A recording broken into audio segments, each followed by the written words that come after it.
জঙ্গল সলিমপুর পুলিশ ফাঁড়ির পানিতে বিষাক্ত দ্রব্যের উপস্থিতির পর ঘটনাস্থল পরিদর্শনে গেছেন চট্টগ্রাম রেঞ্জ ডিআইজি সহ পুলিশের ঊর্ধ্বতন কর্মকর্তারা। এই বিষয়টি নিয়ে আরও বিস্তারিত জানার চেষ্টা করব। আমাদের সঙ্গে যোগ দিচ্ছেন সহকর্মী রুকন উদ্দিন। কথা বলবো রুকনের সঙ্গে।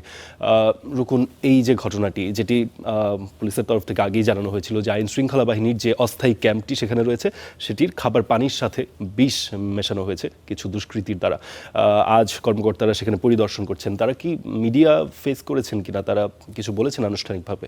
পারদিন, এখনো পর্যন্ত কিন্তু তারা মিডিয়ার সামনে কথা বলেনি। তবে যে দুটি পুলিশ ক্যাম্প রয়েছে সেই পুলিশ ক্যাম্প দুটির মধ্যে একটি এখন, অর্থাৎ আলীনগর যে পুলিশ ক্যাম্পটি রয়েছে সেটি এখন তারা আসলে এখানে পরিদর্শন করছেন। আমরা দেখছি এখানে যারা পুলিশ সদস্যরা রয়েছেন তাদের সাথে কথা বলছেন। আমরা যদি একটু এখান থেকেই সেদিকে দেখাতে চাই যে এখানে পুলিশ সুপার রয়েছেন, অর্থাৎ চট্টগ্রাম জেলা পুলিশ সুপার যিনি আছেন মাসুদ আলম এবং ডিআইজি আব্দুল কুদ্দুস চৌধুরী, তারা এখানে এসছেন এবং এখানকার যে অস্থায়ী পুলিশ ক্যাম্পটি রয়েছে সেটি পরিদর্শন করছেন এবং এখানকার যে পুলিশ সদস্যরা রয়েছে তাদের সাথে কথা বলছেন। এবং আপনি যেমনটি বলছিলেন যে বিষ প্রয়োগের কথা, অর্থাৎ বেশ কিছুদিন আগেই আসলে এখানে যে পানির যে পাইপলাইন রয়েছে, অর্থাৎ যেখান থেকে তারা পানি পান করেন সেই পাইপলাইনে কিন্তু বিষ প্রয়োগের একটি কথা কিন্তু তারা বলছিলেন। এরপর থেকে আসলে তারা নড়ে চড়ে বসে এবং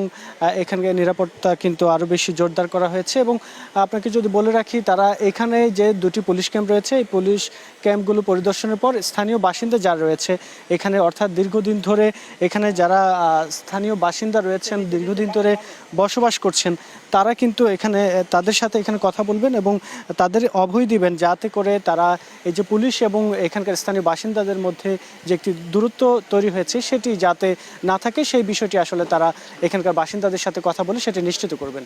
এ ছিল আমার কাছে সবশেষ। জি রুকন, ধন্যবাদ আপনাকে।